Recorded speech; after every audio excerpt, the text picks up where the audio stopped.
Fala pessoal, aqui é o Diego Sabado, estou aqui no sítio agroflorestal Jardim das Acácias, onde eu trabalho com a minha família com sistemas agroflorestais.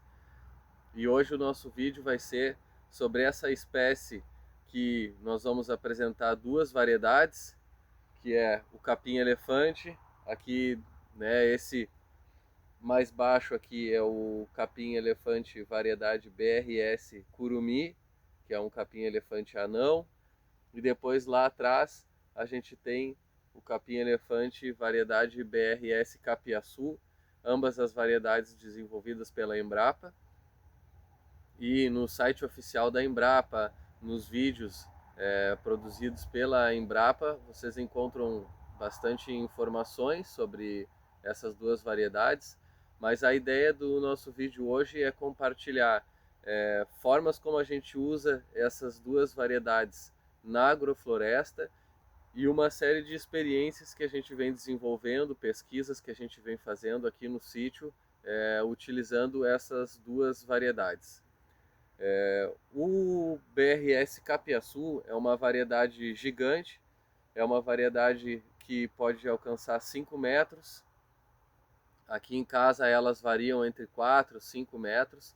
Lembrando que ela é uma variedade que foi desenvolvida em climas tropicais, então ela tem uma forma de crescimento um pouco diferente aqui, que nós estamos num clima subtropical, a gente tem geada, tem frio, mas mesmo assim ela se adaptou muito bem aqui ao nosso clima, ao nosso sítio, e a gente utiliza especialmente na construção, no plantio de quebra-vento, então ela é muito boa para criar um quebra-vento, porque ela cresce rápido, ela é de fácil manejo, né? Então a gente consegue cortar ela e controlar ela facilmente com facão, até com roçadeira ou com trator, né? Então ela é uma espécie que a gente consegue também multiplicar ela de maneira muito fácil, né? Com estacas da cana, né? Então esse aqui é um capim-elefante variedade capiaçu, né? Dá para ver que aqui na parte de baixo dele a gente tem vários nós, e são desses nós aqui, dessa parte de baixo, que a gente faz as mudas, as estacas, tá? Então ele tem uma reprodução vegetativa a partir de estacas, onde esses nós aqui é que enraizam.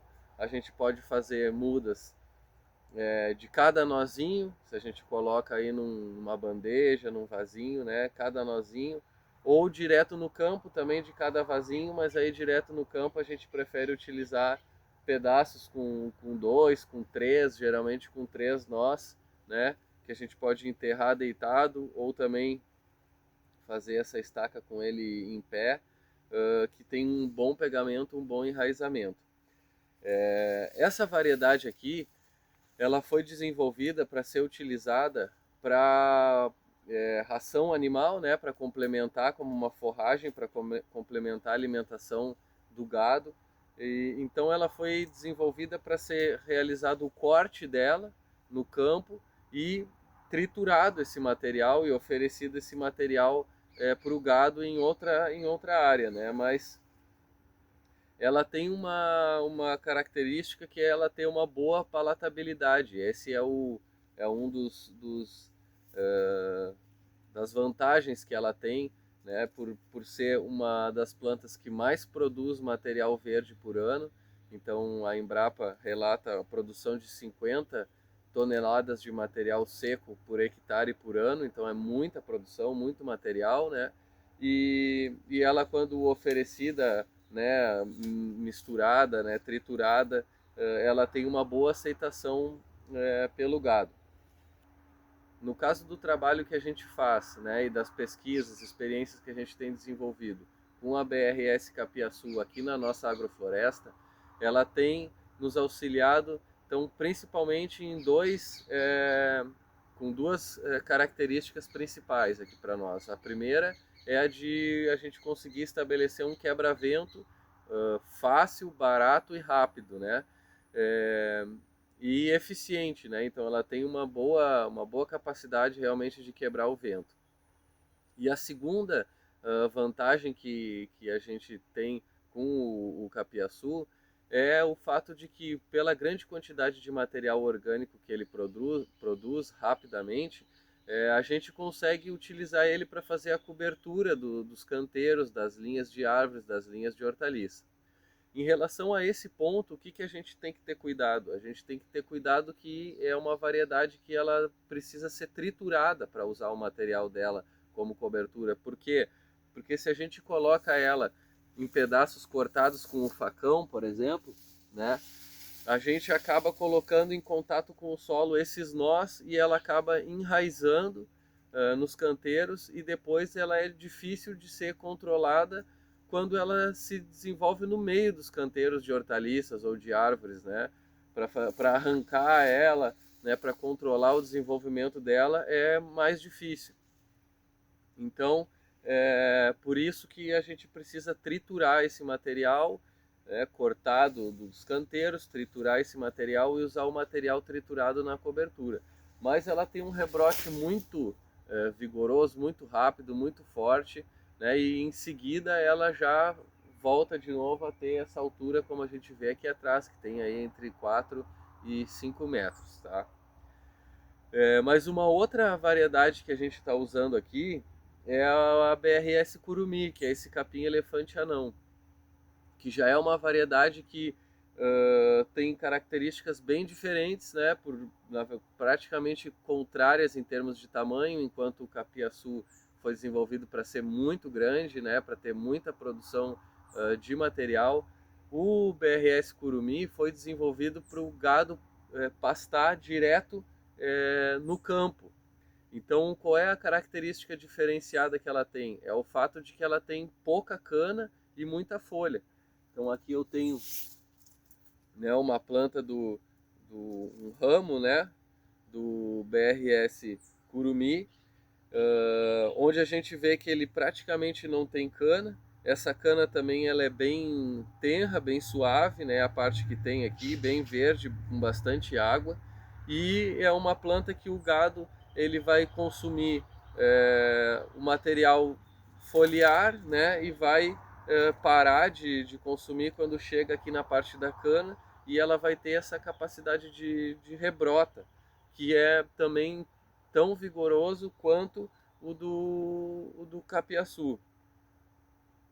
E ela forma touceiras, né? Ela não tem ela também tem uma reprodução vegetativa. A gente também pode fazer mudas dessa parte que tem cana, né? Ela acaba que cada ramo desse dá menos muda porque ela tem menos nós que o capiaçu, mas o desenvolvimento, o pegamento, o enraizamento dela também é muito bom. A gente tem experiência de reprodução tanto de um nozinho feito em bandeja, né, no viveiro, quanto fazendo pedaços maiores também, com 3, 4 nós, direto no campo, também tem um pegamento muito bom. A BRS Curumi, esse capim-elefante anão, a gente trouxe para cá também com o objetivo de produzir material orgânico para fazer a cobertura do solo, né, para cobrir os canteiros de hortaliça, para cobrir os canteiros de árvore. No primeiro momento, a nossa experiência foi o que está implantado aqui, né, em algumas outras linhas, que é fazer o plantio encostado ao lado, né, próximo das linhas que a gente quer cobrir.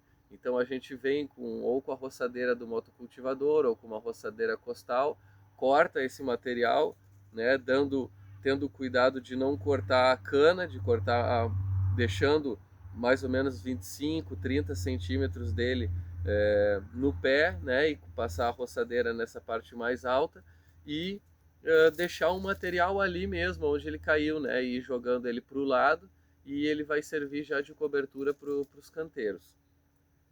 E para isso ele serviu de forma excelente, é uma fonte de produção de material orgânico muito boa, né? Ele tem um rebrote muito rápido, muito forte. Ele alcança mais ou menos entre 1,5 e quase 1,80 m de altura depois do corte, com 30, 40 dias durante o verão. Durante o inverno leva um pouco mais, 60 dias para alcançar essa altura, né? Varia em relação às geadas, né, no nosso caso aqui. Então as geadas prejudicam um pouco o desenvolvimento dele, queimam um pouco também a ponta das folhas, né? Uma geada muito forte queima um pouco mais também do curumi, mas mesmo assim ele rebrota, né, da cana, né? Então às vezes no inverno a gente só consegue fazer um corte, e depois já, né, ao longo dos 90 dias do inverno a gente já vai ter o começo da primavera, onde ele novamente tem essa possibilidade da gente cortar mais vezes, né? Então ao longo do ano a gente consegue cortar aqui entre 4 e 6 vezes o capim-curumi. Nem sempre a gente faz isso, consegue fazer isso por questões de mão de obra mesmo, né? Mas o que acontece quando ele alcança essa altura do 1,5 m, 1,80 m, ele vai parar o crescimento dele. Então acaba que se torna menos eficiente, dado o objetivo dele, que é estar sempre produzindo material orgânico. Então ele é feito por um manejo bem intensivo, né? No caso do gado a mesma coisa, né? Para se implantar piquetes, utilizando a BRS Curumi, onde o gado a cada 60, 90 dias vai voltar para aquela área para novamente pastar no curumi. Quando a gente fez essa experiência do corte, e como aqui, né, a colocação, deixando o material ali para o lado, a gente vê que ele tem pouca pegamento desse material que a gente roça. Por quê? Porque a gente tem um cuidado de fazer um corte mais alto, né, para não cortar a cana, e também porque a gente procura derrubar todos para o mesmo lado e deixar a folha mais em contato com o solo, e a parte da cana tentar não deixar ela tão em contato com o solo, né? Que ela seque e não rebrote. E a gente vê que é muito raro de ter realmente um pegamento desse material no solo. Mas a gente começou a fazer outras experiências, né? E uma das experiências foi fazer esse corte mais baixo e levar o material para fazer uma cobertura de um canteiro de hortaliça, direto no canteiro. Então, o nosso objetivo era avaliar se ele ia ter um pegamento. A gente fez isso até no período do inverno, contando que ia ter uma geada, que dificultaria, né, o desenvolvimento dele também. E a gente cobriu todo um canteiro de hortaliça. A gente escolheu fazer um canteiro de hortaliça porque teria a possibilidade depois da gente entrar com o tratorito, se fosse o caso, para fazer a retirada das touceiras, né? E a gente fez uma cobertura então desse canteiro com o curumi. E o que aconteceu foi que a gente conseguiu produzir as hortaliças de forma super bem, né, super boa a produção, comum, como a produção que a gente tem também com outras fontes de cobertura do canteiro. Mas a gente viu que no final do ciclo a gente já começou das hortaliças, depois aí de mais ou menos 60, 90 dias, a gente já começou a ver algumas touceiras que estavam começando a enraizar. Com o tempo a gente percebeu, né, depois que a gente já tinha feito a colheita das hortaliças e que a gente deixou o canteiro parado, que houve um pegamento, mesmo com a geada, né, houve um pegamento dessas touceiras. Então, igual é preciso ter um cuidado. Quando vai ser utilizado esse material para a cobertura do solo, a gente tem que cuidar de não tirar tanto parte da cana, e se a gente quiser aproveitar ele de maneira total, daí a gente vai ter que fazer a mesma coisa do que o capiaçu, a gente vai ter que triturar esse material, para evitar que ele tenha, né, um enraizamento a partir dos nós deles. Uma diferença que a gente vê entre o curumi e o capiaçu nesse sentido é que depois a gente fez um trabalho de corte desse capiaçu que brotou no canteiro de hortaliça, e um dos objetivos nossos era justamente ver a possibilidade de fazer o controle depois, né?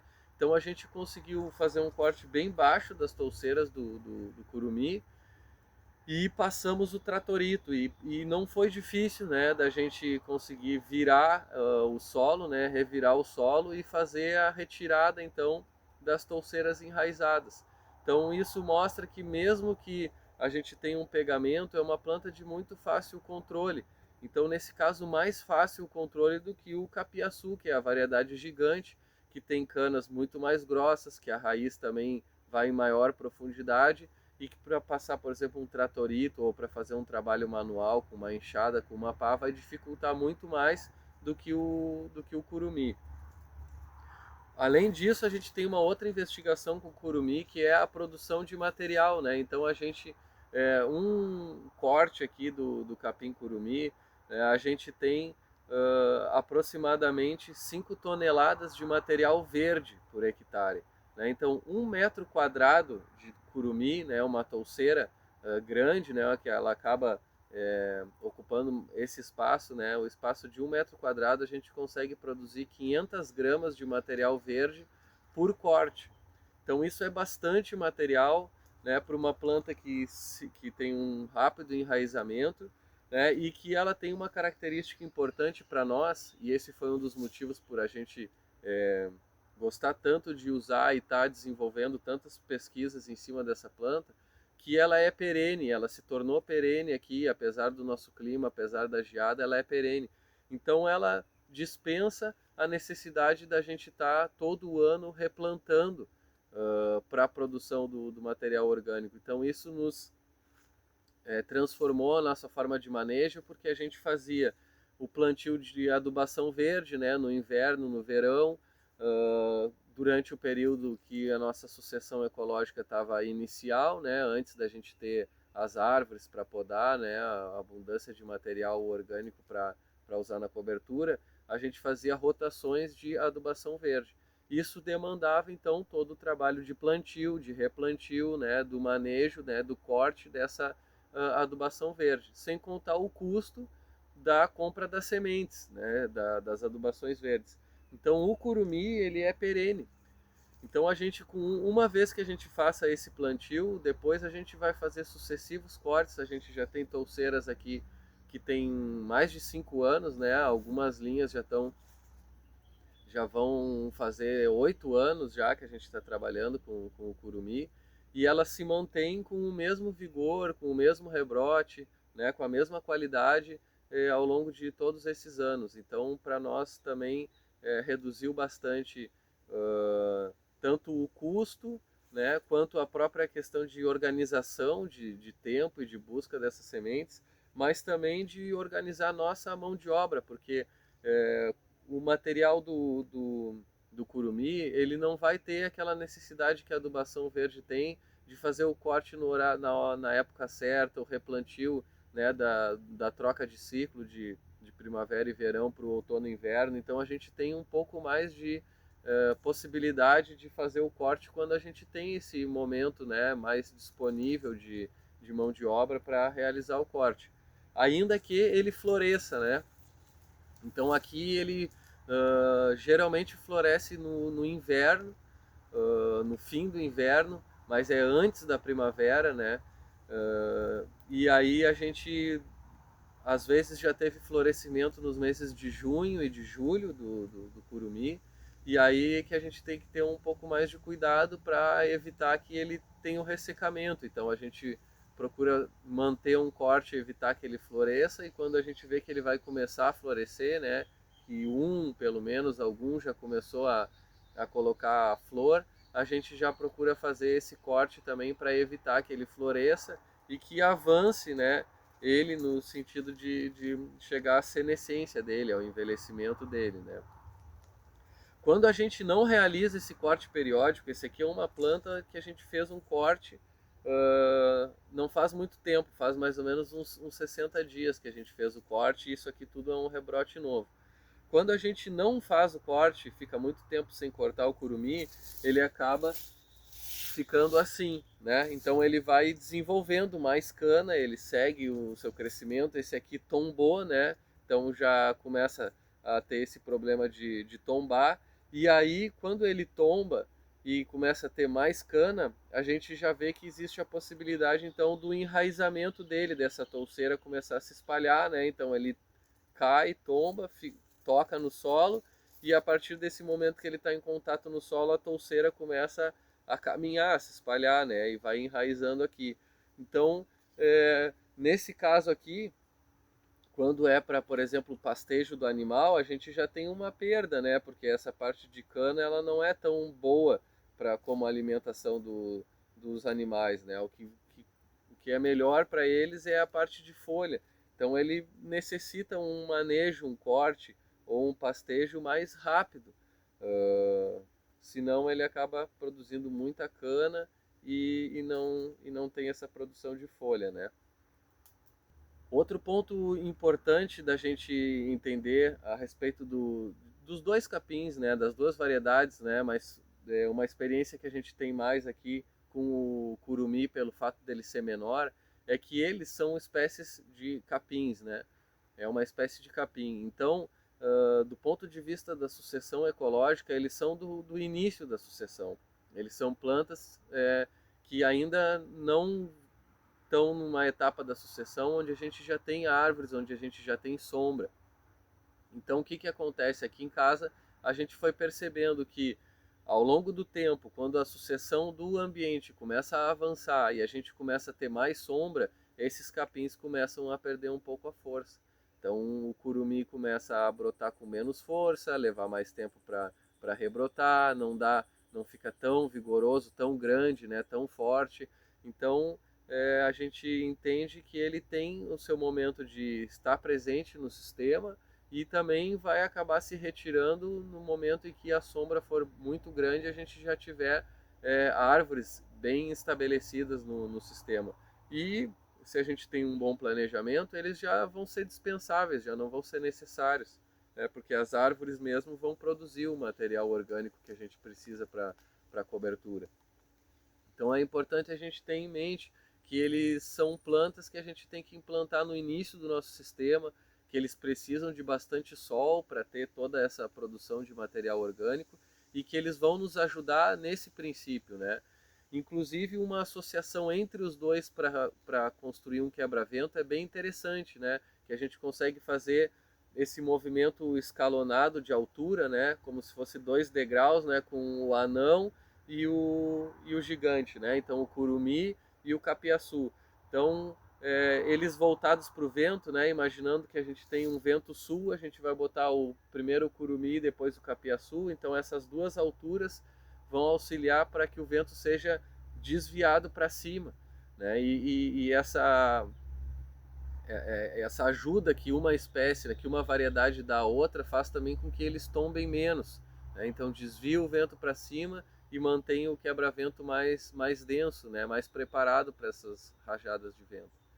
E aqui na agrofloresta eles estão muito bem adaptados, a gente tem multiplicado eles também com outros produtores. A gente gostaria de desenvolver também mais experiências, né, investigações de animais integrados na agrofloresta, podendo utilizar também essas espécies que a gente acha que tem um potencial muito grande. E de maneira geral, gostaria de agradecer a vocês por assistirem até aqui, por curtirem o vídeo, compartilharem se possível e se inscrever no canal, né? A gente está cada semana tendo mais visualizações, mais pessoas inscritas e a gente fica muito grato, né, por isso e procuramos estar sempre produzindo materiais que tenham relação direta com o nosso trabalho prático aqui e que sejam bem reais, bem verdadeiros, assim, bem honestos em cima do trabalho que a gente faz, né, sem criar ideias assim, alguma ilusão a respeito da agrofloresta, né, de que tudo é uma maravilha, de que tudo dá certo, né? Então a gente procura compartilhar experiências que demonstrem também erros e dificuldades que a gente possa ter nesse processo, né, e realmente dar dados que são dados práticos da nossa experiência que a gente vem levantando ao longo desse tempo. Então agradeço vocês e até o próximo vídeo. Valeu!